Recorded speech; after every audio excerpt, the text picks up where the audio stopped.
Olá, estamos na segunda-feira, 22 de janeiro de 2024, começando o ano dos 60 anos do golpe e a perspectiva de que vamos ter alguma comemoração militar sem reação de ninguém neste ano, né? Vamos ver. Antes das expectativas, vamos falar na realidade do dia a dia, né? A realidade do dia a dia é a sequência de erros cometidos pelo Lula e pelo Moro, começando pelo Moro. Vamos começar pelo Moro num comentário feito por Diogo Mainardi na sua série Não é Imprensa, que eu acho um belo título, que é isso mesmo.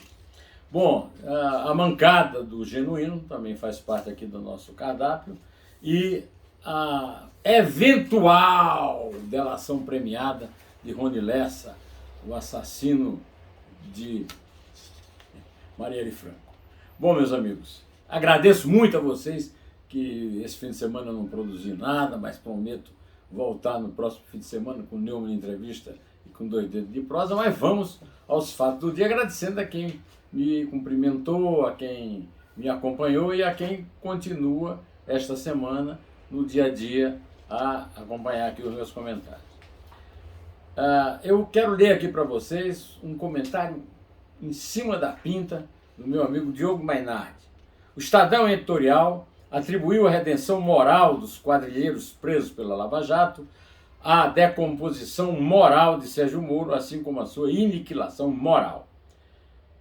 Abre aspas para o Estadão: com a aniquilação moral de Sérgio Moro e da Lava Jato, tem-se como consequência natural a redenção moral de tantos quantos foram pilhados em falcatruas diversas ao longo das trepidantes investigações anticorrupção na história recente.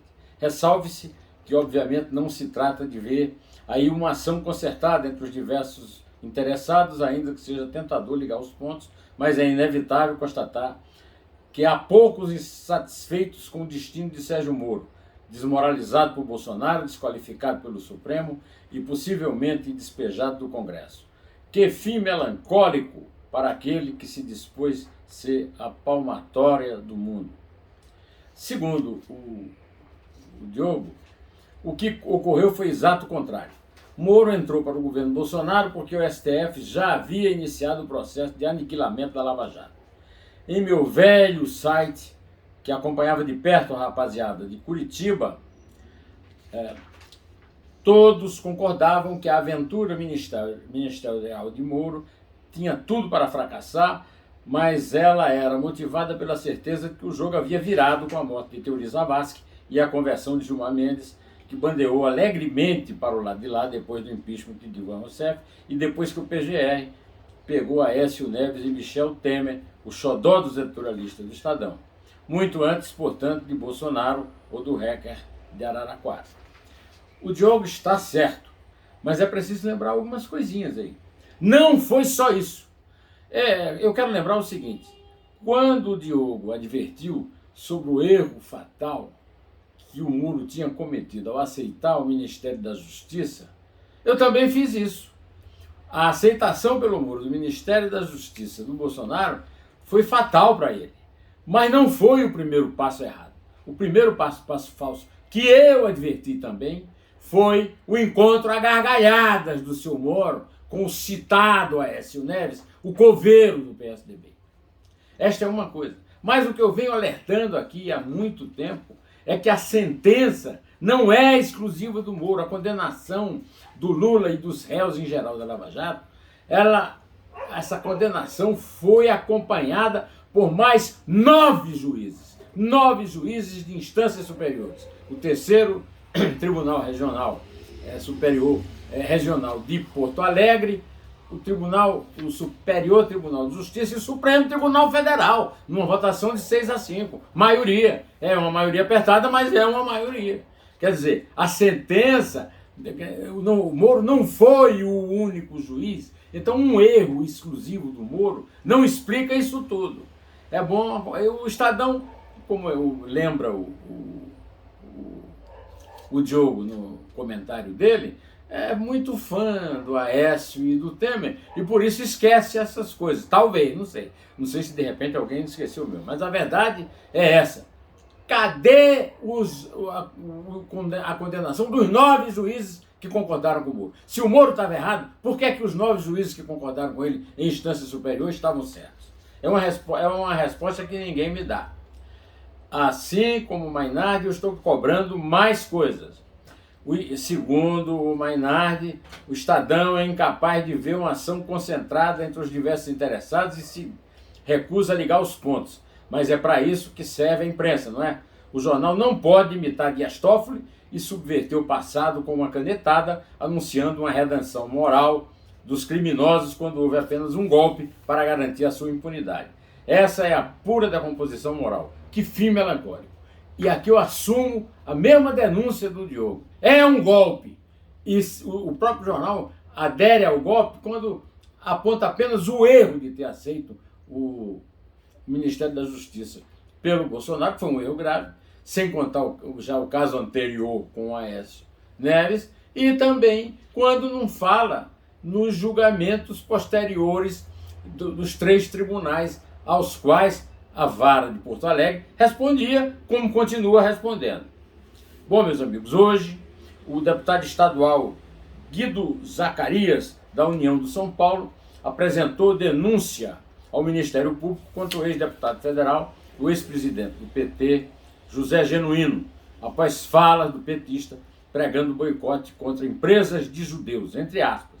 Nas redes sociais, o parlamentar confirmou que fez a denúncia ao Ministério Público e o motivo. Na Alemanha de Hitler, a perseguição aos judeus começou, como lembra aqui o colega, com um boicote a empresas e lojas.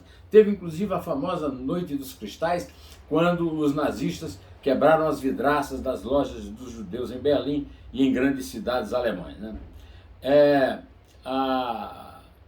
Esse boicote do Partido Nacional Socialista do tirano Hitler, e depois a comunidade judaica daquele país passou a ser proibida de exercer atividade econômica. A perseguição evoluiu até se transformar no Holocausto, que torturou e matou milhões de judeus. O erro do PT não é apenas a corrupção. Desse erro, o Genuíno não é pecador. Conheci o Genuíno pessoalmente como jornalista e também como pessoa física. O Genuíno frequentava o mesmo sapateiro que botava meia sola nos meus sapatos, botando meia sola no sapato deles. Quer dizer, não participava da roubalheira do PT. Mas isso não o exime de ficar adotando crime nazista e mostrando claramente a tendência fascistoide do partido dele em relação ao Estado de Israel e também em relação a BRICS, que é uma congregação de ditadores fascistas, de direita, é claro.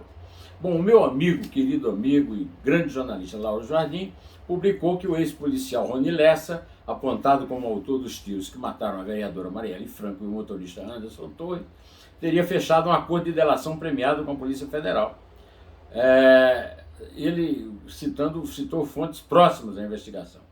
A colaboração de Lessa teria o elo que faltava para a elucidação completa do crime, que completa 6 anos em março, já que ele poderia apontar quem foi o mandante da execução de Marielle, e o Superior Tribunal de Justiça ainda teria que homologar essa delação premiada, né? A defesa do Rony Lessa está negando. Eu também não vejo muita importância nisso aí, porque até agora as delações premiadas têm sido tratadas até com desprezo, porque o cara delata, ganha o prêmio da delação, mas a polícia não termina não descobrindo a prova concreta do crime, e o criminoso delatado, que é a causa do perdão para os crimes que os delatados já tinham cometidos antes, se sentem então até protegidos. O governo Lula, o governo da volta, né? O Brasil voltou, né?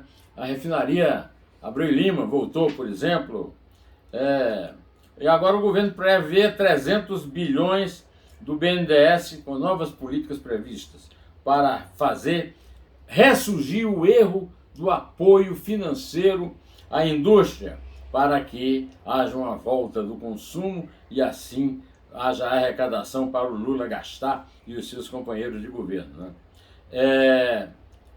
Ainda estamos à espera de que sejam anunciados quem serão os beneficiados, mas serão os mesmos de tentativas anteriores que fracassaram. E, como lembra muito bem o economista Armando Castelar, coordenador de Economia Aplicada da Fundação Getúlio Vargas, IBRE, e professor do Instituto de Economia da Universidade Federal do Rio de Janeiro. Castelar acha que o grande ponto a ser explicado pelo governo federal é como um modelo já testado no passado sem sucesso será agora um sucesso, quer dizer, terá um efeito exatamente oposto.